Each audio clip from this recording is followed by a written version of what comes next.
시편 35편 1절에서 28절까지 한 목소리로 같이 읽습니다. 여호와여, 나와 다투는 자와 다투시고 나와 싸우는 자와 싸우소서. 방패와 손방패를 잡으시고 일어나 나를 도우소서. 창을 빼사 나를 쏘는 자의 길을 막으시고 또 내 영혼에게 나는 내 구원이라 이루소서. 내 생명을 찾는 자들이 부끄러워 수치를 당하게 하시며 나를 상해하려 하는 자들이 물러가 낭패를 당하게 하소서. 그들을 바람 앞에 겨워갖게 하시고 여호와의 천사가 그들을 몰아내게 하소서.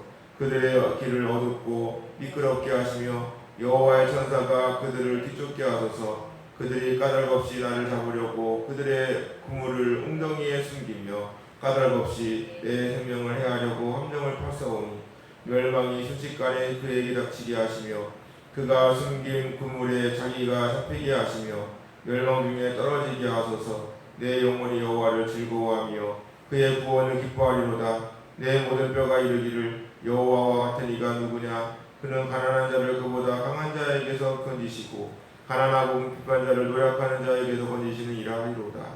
불의한 증인들이 일어나서 내가 알지 못하는 일로 내게 질문하며 내게 선을 악으로 갚아 나의 영혼을 외롭게 하나. 나는 그들이 병들었을 때 붉은 배옷을 입으며 금식하며 내 영혼을 괴롭게 하였더니 내 기도가 내 품으로 돌아왔도다. 내가 나의 친구와 형제에게 행함같이 그들에게 행하였으며 내가 몸을 굽히고 슬퍼하기를 어머니를 곡함같이 하였도다. 그러나 내가 넘어짐에 그들이 기뻐하여 서로 모이며 불량배가 내가 알지 못하는 중에 모여서 나를 치며 찢기를 맞이 아니하도다. 그들은 연회에서 망령되이 조롱하는 자같이 나를 향하여 그들의 일을 갈도다. 주여, 어느 때까지 관망하시려 하나이까. 내 영혼을 저 멸망자에게서 구원하시며 내 유일한 것들을 하나들에게서 건지소서. 내가 대회 중에서 주께 감사하며 많은 백성 중에서 주를 찬송하리이다. 부당하게 나의 원수인 자가 나로 말미암아 기뻐하지 못하게 하시며 까닭없이 나를 미워하는 자들이 서로 눈짓하게 못하게 하시며 무릇 그들은 화평을 말하지 아니하고 오히려 평안히 땅에 사는 자들을 거짓말로 모략하며 또 그들이 나를 향하여 입을 벌리고 하하 우리가 목격하였다 하나이다. 여호와여, 주께서 이를 보셨사오니 잠잠하지 마옵소서. 주여, 나를 멀리하지 마옵소서. 나의 하나님 나의 주여, 떨치고 깨셔서 나를 공판하시며 나의 송사를 다스리소서. 여호와 나의 하나님이여, 주의 공의대로 나를 판단하사 그들이 나로 말미암아 기뻐하지 못하게 하소서. 그들이 마음속으로 이르기를 아하 후원을 성취하였다 하지 못하게 하시며 우리가 그를 삼켰다 말하지 못하게 하소서. 나의 재난을 기뻐하는 자들이 함께 부끄러워 낭패를 당하게 하시며 나를 향하여 스스로 뽐내는 자들이 수치와 욕을 당하게 하소서. 나의 의를 즐거워하는 자들이 기꺼이 노래 부르고 즐거워하게 하시며 그의 종의 평안함을 기뻐하시는 여호와는 위대하시다 하는 말을 그들이 항상 말하게 하소서. 나의 혀가 주의 의를 말하며 종일토록 주를 찬송하리이다. 아멘. 오늘 우리가 읽은 시편 35편은 사실 어떠한 배경에서 쓰여졌는지는 모릅니다. 알 수가 없어요. 하지만 시편 35편 내용을 쭈르륵 읽어볼 때 사무엘하 17장에 나오는 그 압살롬의 반역 그리고 아이도벨의 반역, 그 사건을 배경으로 쓰여진 것이 아닐까 한번 유추해 볼 수 있습니다. 사실 그 앞에 34편이 그거였잖아. 34편이 그 아이도벨 그리고 그 압살롬 반역하는데 아이도벨 붙어가지고 굉장히 잘 힘들게 했죠. 그러니까 내용을 볼 때 사실 다윗을 돕고 다윗에게 도움을 주었던, 특히 아들이 반역을 하는데 그 아들 반역에 또 동조하고 있는 아이도벨이 굉장히 다윗에게 있어서 굉장히 중요한 사람입니다. 그런데 이 사람이 반역을 해가지고 아들에게 대세에 붙은 거죠. 그리고 나중에는 그것 때문에 이제 죽지만 참 안타까운 현실인 것이죠. 이러한 상황 가운데에서 특히나 아이도벨은 또 어떤 짓을 했냐면 그 압살롬에게 조언을 하는데, 야, 네 아버지 후궁 있잖아. 그 후궁을 그 백주대낮에 옥상에서 간음하면서 너의 그러한 힘을 드러내봐, 이렇게 조언한 거예요. 와, 참 악의 끝이 어딘지를 보게 됩니다. 그래가지고 결국에는 이제 똑같이 그걸 하죠. 근데 이게 이미 나단 선지자를 통해서 주신 하나님의 경고의 메시지였던 것이죠. 그게 그대로 압살롬을 통해 이루어지게 되는 것입니다. 그럼 이러한 상황을 겪고 있는 그 다윗의 마음이 어떨까? 어떨까요? 참 괴롭지 않겠습니까? 그 다윗의 마음. 여호와여 나와 다투는 자와 다투시고 나와 싸우는 자와 싸우소서. 나와 다투는 자, 나와 싸우는 자, 자신을 죽이려고 쫓아오는 적을 보고 하나님께 간절히 기도하는 그 다윗의 모습. 나와 다투는 자와 다투시고 싸우는 자와 싸워주세요 라고 하는 그 다윗의 마음. 방패와 손 방패를 잡으시고 이러라 나를 도와주세요. 창을 빼서 나를 쫓는 자의 길을 막아주시고 또 내 영혼에게 나는 내 구원이라 이어하소서. 말씀만 보더라도 벌써 다윗의 그러한 상황이 얼마나 힘든 상황인지를 알 수 있습니다. 항상 목숨을 부지할 수가 없는 거예요. 너무 괴로운 거죠. 마음이 너무 답답하고 힘든 것이죠. 어디에 의지할 곳이 없습니다. 그런데 온전히 의지할 분은 하나님밖에 없어요. 하나님 길 좀 막아주시고 날 좀 보호해주세요. 자신이 처해 있는 어려움으로부터 벗어나고도 있지만 더 중요한 건 뭐예요? 나에게 구원의 확신을 주세요. 주님은 나의 도움 아니십니까? 이 시간 나를 부디 붙들어 주세요. 내가 이 상황을 믿음으로 이겨낼 수 있게 해주세요. 이 고백 아니겠어요? 사람은 누구나 육으로는 죽지만 그 영혼은 하나님께 가잖아요. 그것이 고난신이잖아요. 그러한 의미에서 다윗은 지금 저로부터 쫓겨다닌 신세이지만 나를 구원해 주신 분은 오직 하나님밖에 없다. 이 고백을 하고 있는 것이죠. 가져보세요. 내 생명을 찾는 자들이 부끄러워 수치를 당하게 하시며 나를 상해하려 하는 자들이 물러가 낭패를 당하게 하소서. 부끄러움을 당하고 창피를 당하고 우리도 이런 기도할 때 있잖아요. 나를 힘들게 하고 나에게 모욕을 주는 그 사람들을 향해서 하나님께 기도합니다. 하나님, 저들이 사실 스데반이나 예수님은 뭐라 그랬어? 저들이 자기들이 하는 일을 알지 못한다고 그랬는데 오히려 우리는 어떻게 하죠? 하나님, 저들을 한 방에 처단해달라고 그러고 마치 하나님이 무슨 나의 그런 무슨 뭐라 그래야 돼? 보디가드도 아니고 그냥 대놓고 하나님 직접 때려주시라고 이럴 때 있잖아요. 물러가 낭패를 당하게 해주세요. 자신을 죽이려고 하고 악을 행하는 자들이 물러가서 그들이 그대로 똑같은 수치와 모욕을 당하게 해주세요. 이런 것이죠. 사실 죄를 지은 사람이 그 순간에는 그것이 죄인지 모르죠. 나중에 깨닫고 나면 그것이 얼마나 창피하고 소위 쪽팔린 일이었는지를 깨닫고 나면 쥐구멍이라도 숨고 싶은 거예요. 소위 일진이라고 하는 거 유행입니다. 학교 학창 시절에 꼭 괴롭혀야 되잖아요. 괴롭히는 애들. 자기가 힘점이 있다고. 힘이 없으면 또 무리를 지어가지고 걔는 나하고 싸우면 내가 이길 것 같은데 그 뒤에 있는 애들 때문에 내가 싸우지 못하고 괴롭히고 힘들게 하는 애 있잖아요. 그런데 학교를 졸업하고 10년이 지났습니다. 다시 만났어. 괴롭힌 사람을 잊어버릴지 몰라도 괴롭힘을 당한 사람은 평생 기억하는 겁니다. 얼마나 부끄럽겠어요. 괴롭힘을 당한 사람은 부끄러울 것이 없습니다.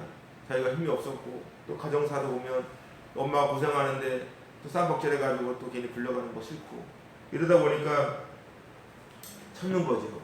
참는데 괴롭히는 사람은 시간이 지날수록 그것이 얼마나 창피한 일인지 깨닫게 되는 거 아닙니까? 그 배구 선수들이나 이러한 갑질했던 것들 연예인들이 터져가지고 그러한 한순간에 그냥 인기가 뚝 떨어져가지고 이름도 없이 사라지는 것들 이런 일들이 얼마나 많습니까? 다윗도 마찬가지예요. 다윗이 무슨 잘못이 있어서 어려움을 받는 것이겠습니까? 오늘날 마찬가지입니다. 하나님은 어떤 어려움을 만나면 상대방에 대하여 비난하는 습성이 있어요. 어제 그 예자연 예배에 대한 자유를 수호하기 위한 연합회를 하나 구성한 거 아닙니까? 근데 그 세계로교회 목사님을 중심으로 해서 모였는데 그 세계로교회에서 이제 강사를 부른 거죠. 임시총회 하면서. 누가 오셨는지 아십니까? 부산 수영로교회 정필도 목사님. 누가 봐도 다 존경하시는 이분이 벌써 연세가 80년 넘었대요. 이분이 뭐라 하는지 아십니까? 이런 말을 하더라고요. 절대로 비난을 하지 말라는. 비록 예배를 수호하고 여러분들이 그렇게 예배를 간절히 바라고 이러한 이중한 가운데에서 이렇게 하는 건 되게 좋은 일이다.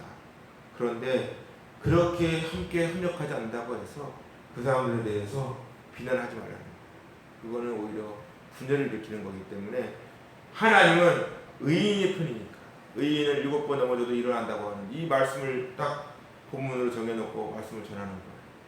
의인이 망한 적은 없다는 거예요. 우리가 그거 어떻게 볼 수 있습니까? 다윗을 보고 할 수 있잖아요. 다윗을. 내가 볼 때는 불이익도 없고 참 힘도 없어 보이고 답답하지만 하나님의 모든 관심은 누구에 향하 있습니까? 예수님 믿고 구원받은 하나님의 자녀를 하기 때문에 악의 길을 가간다 그러지. 목사가 저게 뭐야, 장로가 저게 뭐야, 권사가 저게 뭐야 할 정도로 진짜 막 속상한 일이 있더라도 비난하기보다는 이분의 말은 기도하라. 더 열심히 기도하라. 맞아요. 지금은 정말 기도할 때인 줄로 믿습니다. 그래서 말씀을 이어볼까요? 5절 보세요.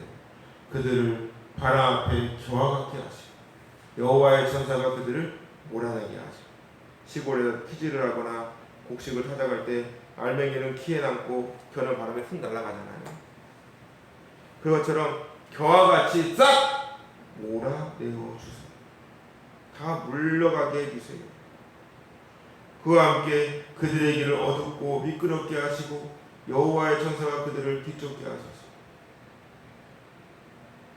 이 미끄럽게 하시며라는 단어를 봤더니 이게 마치 감언에서라고 같이 달콤한 말처럼 아첨하고 교활한 말인 거예요.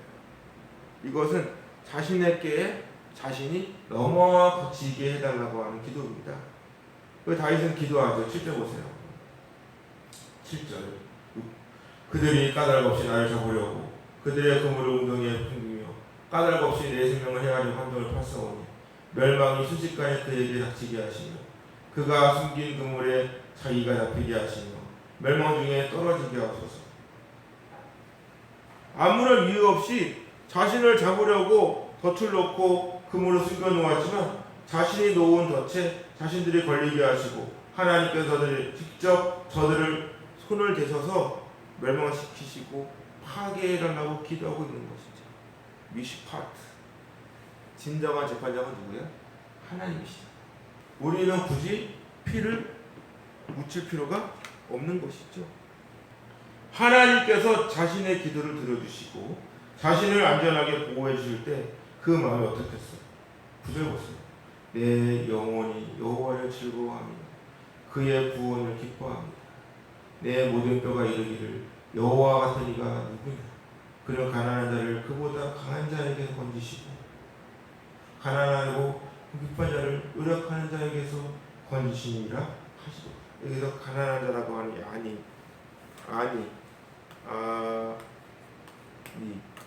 뭐냐면 가난하다, 비천하다, 억압받다. 왜 34편에서 봤죠? 다윗 쫓기고 있을 때 쫓기는 상황과 마기스로부터 미친 척 해가지고 도망가는 상황에서 다윗에게 붙은 사람들이 있어요. 세상에서 배불리 얻고 가난하고 소외받고 말 그대로 오합지졸들이 모여가지고 400명이 다윗을 따라다녀요. 저는 이게 복음이라고 봅니다. 예수님 따라다니는 사람 보세요. 누가 따라다니는지. 어부, 세리, 세상으로부터 인정 못 받고 온갖 상처에 찌드는 사람들이 수르보는 여인, 막달라 마리아 다 그런 거죠. 귀신 들려가지고 예수님 통해 치유받았는데 그가 부활을 가장 먼저 목격한 여인이 되었잖아요. 예수님 족보에 올라가는 여인을 보세요. 라하, 다말, 바세바, 마리아 전부 다 제대로 되는 누가 있습니까? 세상적으로 보면은 아무런 보잘 것이 없어. 근데 하나님께서는 이들을 보호자가 되어주시고 힘이 되어주시고 저 여러분들의 모든 삶에 보호자가 되어주시고 위로자가 되어주시고 삶의 소망을 주시는 분이 하나님이신 것이죠. 그래서 11절 보세요 한번. 불의한 증인들이 일어나서 내가 알지 못하는 일로 내게 질문하며 내게 손을 악으로 갚아 나의 영혼을 외롭게 하사 나는 그들이 병들었을 때 붉은 베옷을 입으며 금식하여 내 영혼을 괴롭게 하였더니 내 기도가 내 품으로 돌아왔도다. 불의한 증인들이 일어나서 내가 알지 못하는 일로 내가 질문을 한대요. 그런데 선을 악으로 갚는데 선을 악으로 갚고 있다는 거예요.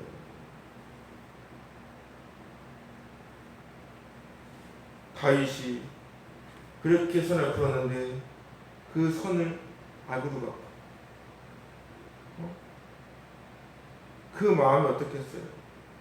다윗도 자신의 아들 압살롬이 반역을 일으킬 때 가장 더 힘든 게 뭔지 아십니까? 아이들의 배신이었어요. 압살롬의 아들도 계속 괴로운데 거기에 가장 큰 책략가, 자기를 가장 가까이서 도와주고 저렇게줬던 그 아이도벨이 배신을 그냥 때린 거예요. 그랬을 때 이 심정을 고백한 시가 어디냐면 시편 41편입니다. 내가 신뢰하여 내 떡을 나눠 먹던 나의 가까운 친구도 나를 대적하여 그의 발꿈치를 들었나이다. 이것을 원문으로 보잖아요. 그가 그 발꿈치를 크게 만들었다는 거예요. 다시 말하면 이거는 어떠한 말을 유래되었냐면 주인이 말에게 먹이를 먹여주는데 그 말이 주인을 발로 뻥 차는 거야. 뒷발질을 해가지고 발로 뻥 차버렸어. 자기를 먹이고 닦이고 하는데 애인을 키워놨더니 주인을 물어버리고 물라보고 자기가 주인을 자기 것으로 독차지해버리는 사람. 오늘 말씀 13절도 보세요. 나는 내가 그들이 병들었을 때 붉은 베옷을 입었대. 그리고 함께 금식하면서 내 영혼을 괴롭게 해가지고 기도를 했다는 거예요. 근데 그 기도가 내 품으로 돌아갔다는 거예요. 자기는 상대방을 위하여 로마서에 나오는 말씀처럼 함께 울고 함께 기뻐하고 이랬는데 오히려 그 슬픔이 자기의 고스란히 돌아오더라는 것이죠. 얼마나 기록했습니까? 지금 자신의 심정과 상황이 어떠한지를 몸을 굽히고 슬퍼하기를 어머니를 곡함같이 하였도다 고백할 정도입니다.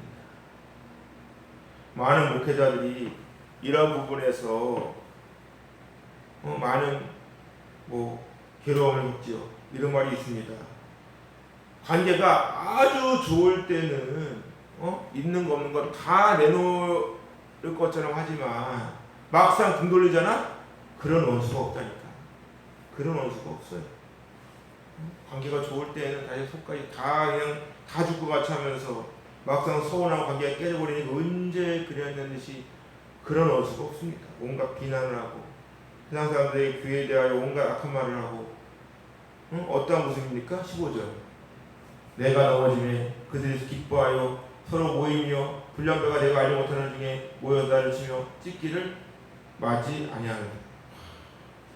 모여가지고 막 즐겁게 아주 그냥 말 구석수에 올려놓고 막 까는 거죠. 까는 거. 그래 꼴 좋다. 그럴 줄 알았어. 하여튼 그럴 줄 알았어.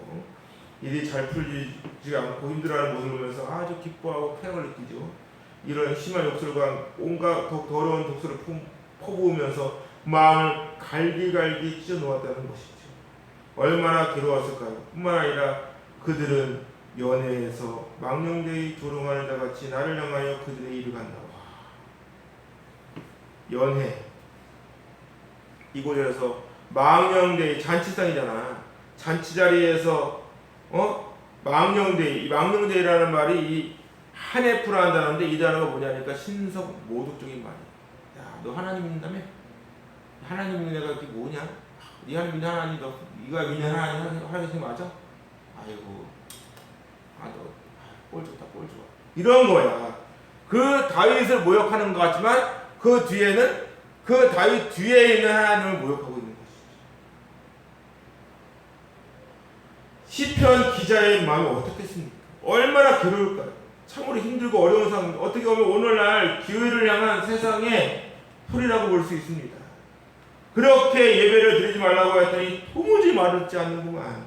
하여튼 개독들이 문제라니까. 개독이래 개독. 교회 안에 싸그리 없어져야 돼. 아, 두 말 밝히고 수금이 안 되나? 수금이 안 되니까 예배를 드리겠지. 이런 식으로 비하하고 이런저런 말로 얼마나 많은 저주를 퍼붓고 있습니까? 이러한 소리를 들으며 시편 기자는 이렇게 고백합니다. 17절 주여 어느 때까지 관망하시려 하나이까? 내 영혼을 저 멸망자에게서 구원하시며 내 유일한 것 하나들에게서 건지소서. 언제까지 지켜보고만 계시려고 하는 것입니까? 언제까지 이러한 상황을 그냥 두고 보시렵니까? 라고 하는 원망 섞인 말 아닐까요? 아무리 기도를 해도 묵묵부답 딱 지금 우리가 하고 싶은 말과 똑같아 보여요. 그렇지 않습니까? 아무리 코로나 위기라고 하지만 이렇게 교회가 폐쇄돼가지고 예배가 자유롭지 못하고 예배를 드리는 교회가 정부 방침으로 인해 벌금을 내고 교회가 폐쇄가 되고 참 하나님께서는 그럼에도 불구하고 아무런 반응이 없네요. 이런 탄식 섞인 말과 똑같은 것입니다. 얼마나 답답한 현실입니까? 18일이죠. 18일날 예배드린 교회들이 정부 시책으로 인해서 벌금 맞고 강제 폐쇄됩니다. 강제 폐쇄. 그러니까 사람들이 그랬어도 그러니까 예배를 드렸어. 그냥 안 드리면 될 거야. 안 드리면 됐잖아. 따라주면 될 거를 왜 그랬어? 몰라서 드렸을까요? 몰라서? 그만큼 예배의 소중함을 알고 있기에 또 성도들이 오고 있는데 그 오지 말라고 합니까? 그렇잖아요. 오는데 오지 말라고 해? 그래서 1부, 2부, 3부, 4부, 9를 늘려가지고 예배를 드렸다는 거 아닙니까? 우리가 꼭 기억해야 될 사실은 하나님은 분명히 살아계십니다. 의인이 멸망을 당한 적은 없어요. 하나님께서 분명히 말씀하십니다. 시편 34편 15절 보면 여호와의 눈은 의인을 향하시고 그의 귀는 그들의 부르짖음에 귀를 기울이시는도다. 의인이 누굴까요? 성경에서 의인과 악인이 있죠. 의인, 악인 무슨 차이일까? 세상에서는 착한 사람, 옳을 의잖아. 착하고 바른 길로 가는 사람을 의인이라고 하고 나쁜 짓 하고 맨날 사람 때리기나 하고 죽이고 이런 사람들 악인이라고 하잖아요. 근데 성경은 다릅니다. 성경에 말씀하는 의인과 악인은 그게 아니에요. 하나님을 위해 사냐 살지 않느냐 차이입니다. 하나님을 인정하냐 인정하지 않느냐 차이입니다. 하나님 인정하는 사람이 의인이고 하나님 인정하지 아니하고 하나님을 무시하고 이런 사람들이 악인인 거예요. 그렇기 때문에 여러분들과 제가 소망을 가질 수 있는 것은 하나님은 지금 이 시간도 우리의 작은 신음에 귀를 기울이시고 계시는 줄로 믿습니다. 우리를 보고 계심을 믿습니다. 그 믿음이 있기에 오늘 이 자리에 모인 거 아닙니까? 그래서 뭐라 그래요? 내가 대회 중에서 주께 감사합니다. 많은 백성 중에서 주를 찬송합니다. 이 대회라는 단어가 중요합니다. 이 대회라고 하는 단어, 이 칼이야,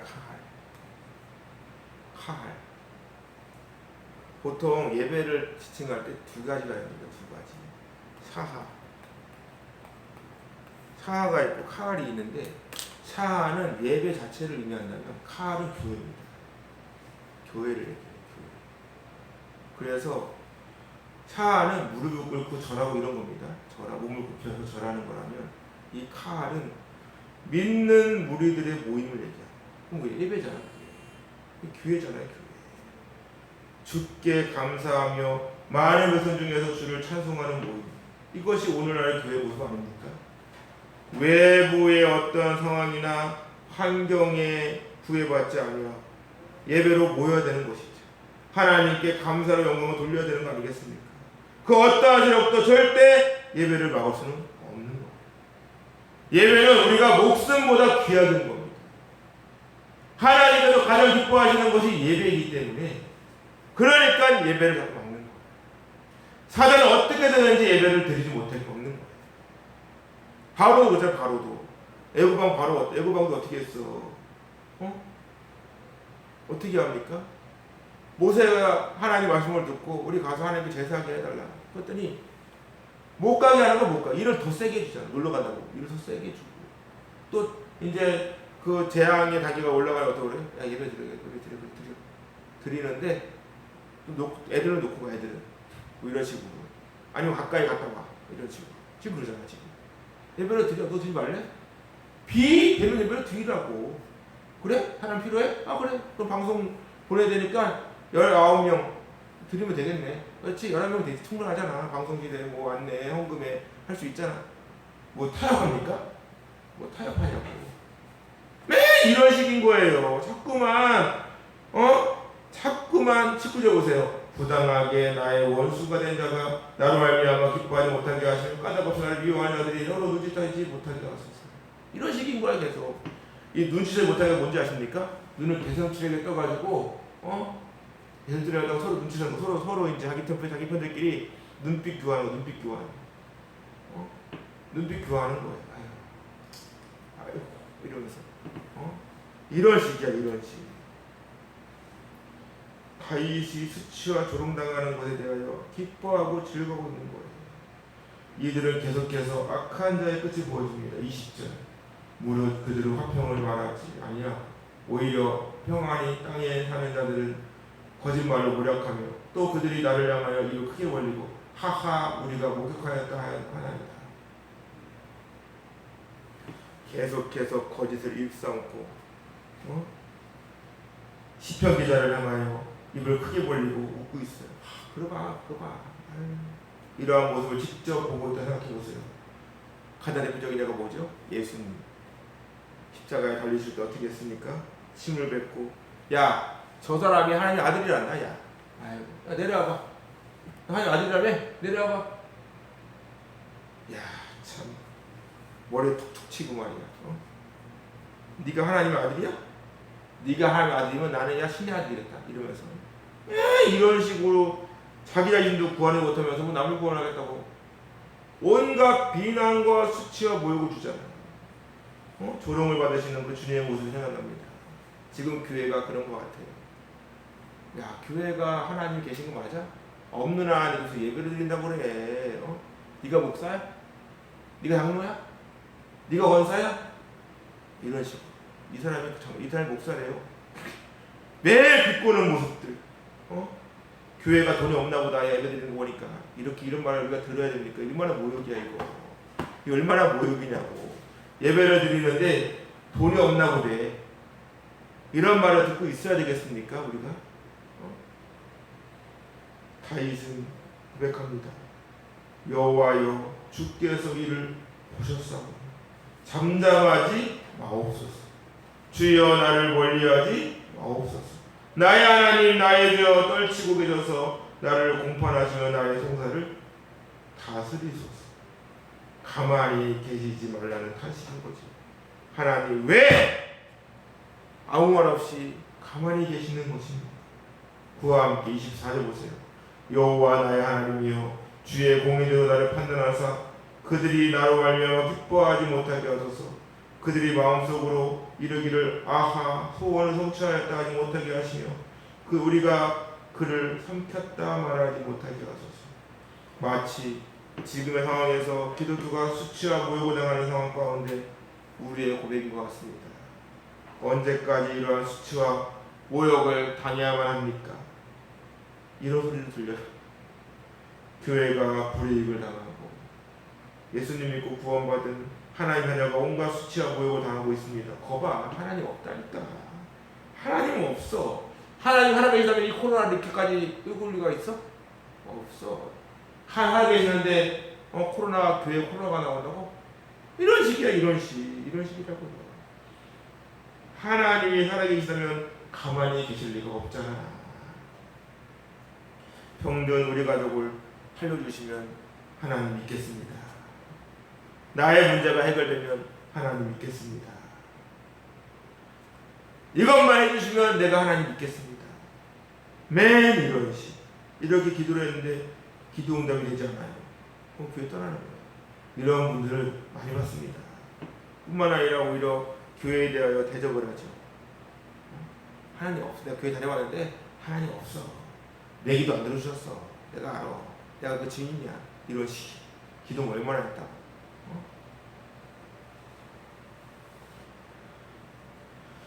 오늘날 이러한 분들이 굉장히 많습니다. 이러한 모습을 보면서 쾌락을 느끼는 사람들을 향해 기도합니다. 26절 나의 재난을 기뻐하는 자들이 함께 부끄러워 낭패를 당하게 하시며 나를 향하여 스스로 뽐내는 자들이 수치와 욕을 당하게 하소서. 우리가 꼭 기억해야 될 것은 하나님은 악한 자를 절대로 그대로 둔 법이 없습니다. 반드시 죄의 대가를 치릅니다. 우리는 오직 하나님을 믿을 뿐이에요. 하나님을 믿지 않고 하나님을 거부하는 자들의 소리에 귀를 기울일 필요가 없습니다. 갈 것 같이 오직 하나님의 음성에만 귀를 기울이세요. 시편 기자는 마지막으로 이렇게 고백합니다. 27절 보세요. 나의 의를 즐거워하는 자들이 기꺼이 노래 부르고 즐거워하게 하시며 그의 종의 평안함을 기뻐하시는 여호와는 위대하시다는 말을 그들이 항상 말하게 하소서. 이것이 바로 이 자리에 모인 저와 여러분들의 고백이 되기를 주님의 이름으로 축원합니다. 나의 여가 주의 의를 말하며 종일토록 주를 찬송합니다. 이 고백은 그냥 나오는 고백이 아니죠. 여러 가지 어렵고 힘들고 파란만장한 삶 속에서 나를 잊지 않으시고 끝까지 모든 삶을 책임져 주시는 하나님, 죽음 앞에서도 생명을 지켜주시고 결국에는 왕으로 세워주시고 나를 인정해 주시고 당당하게 하나님을 드러낼 수 있도록 도와주시는 분, 그분이 오늘도 우리가 믿고 의지하고 계시는 하나님이신 줄로 믿습니다. 세상 속에서 어떠한 불이익을 당하고 수치와 모욕을 당한다고 해서 부끄러워하지 마세요. 고난을 당하는 걸 부끄러워할 게 아니라 그 고난과 어려움 때문에 믿음을 지키지 못하고 있는 것을 부끄러워하셔야 돼요. 내부적인 어떠한 어려움 때문에 예배를 빼먹고 주의를 못 지키는 것 때문에 부끄러워하셔야 된다고요. 11조를 제대로 드리지 못하는 것에 대해 부끄러워하셔야 한다고요. 이해가 되십니까? 일제 강점기 때 신사참배를 거부하면서 옥살이를 하고 온갖 부모를 당하고 심지어 죽어간 사람들이 부끄러워한 것 같습니까? 그분은 안 부끄러워했어요. 나를 위해 십자가를 지신 주님께서는 나를 위해서 이렇게 엄청난 십자가 고통을 당하셨구만. 내가 이까지 것 때문에 내가 하나님을 포기할 줄 아냐? 절대 그럴 수 없다. 그렇게 해서 그 못 박힌 그 나무에다가 못을 박아가지고 거꾸로 해놨잖아. 거기를 걸어가고 있는 그 주기철 목사님의 모습을 보고 옆에 있던 그 끔찍한 모습을 보고 그 옆에 있던 일본 순사가 그 모습을 보고 예수 영접했다는 거 아닙니까? 교회가 이러한 상황 가운데에서 세상적으로 많은 욕을 먹고 있지만 우리가 정말 부끄러워할 건 뭔지 아십니까? 그런 것으로 인해 예배를 포기하는 것 자체가 부끄러워. 교회 문을 닫는 것 자체가 부끄러운 거예요. 더 교회 문을 열고 그래도 나는 예배가 정말 소중합니다 라고 하는 사실을 후손들에게 가르쳐 주시라. 나의 자녀들에게 이런 나중에서도 나는 예배를 드렸어. 나는 신앙을 지켰어. 나는 끝까지 믿음을 포기하지 않았다는 사실을 당당하게 보여주시라. 그게 우리가 자녀들에게 할 수 있는 최고의 신앙의 유산인 줄로 믿습니다. 철저하게 주의를 지키고 온전한 시를 드리고 내 입술로 주님을 찬양하고 묵묵히 하나님을 향해 걸어가고 있는 그 믿음의 여정을 자녀들이 볼 때 부모가 그 부모를 보는 자녀들이 커팅을 가겠냐고요. 그동안 우리는 너무 안일했고 너무 안주했고 너무 평안한 예배를 드린 거예요. 이제 달라져야 되는 게 없습니까? 이제는 정신을 차리고 이제는 정말 감격이 있는 예배를 드려야 됩니다. 예배의 감격을 회복해야 돼요. 이 아침마다 기도의 이 시간이 그러한 감격이 회복되고 나의 잃어버렸던 주님과의 첫사랑이 회복되고 하나님을 깊이 만나고 다시금 체험할 수 있고 다시금 회복이 없어 일어나는 소중한 시간이 될 수 있기를 주님의 이름으로 축원합니다.